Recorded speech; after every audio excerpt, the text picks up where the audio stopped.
ராமநாதபுரம் மாவட்ட காங்கிரஸ் சார்பில் 100 நாள் வேலை திட்டத்தை காப்போம் என மாபெரும் தர்ணா போராட்டம்.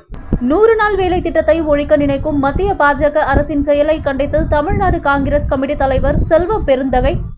அறிவுறுத்தலின்படி ராமநாதபுரம் மாவட்ட ஆட்சியர் அலுவலகம் முன்பாக மாபெரும் கண்டன தர்ணா போராட்டம் மாவட்ட தலைவர் ராஜாராம் பாண்டியன் தலைமையில் நடைபெற்றது. இதில் மாவட்ட பொறுப்புக்குழு உறுப்பினர் ஜோதிபாலன், மாவட்ட மாநில செயலாளர்கள் பாரிராஜன், குமார், துணைத் தலைவர் துல்கிப் கான், மகளிர் காங்கிரஸ் அகில இந்திய செயலாளர் ராஜலட்சுமி,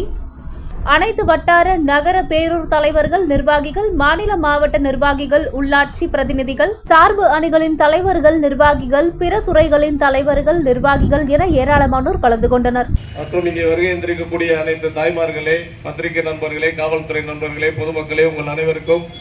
எனது நகர பேரூர் தலைவர்களே, சார்பு அணியினுடைய நிர்வாகிகளே,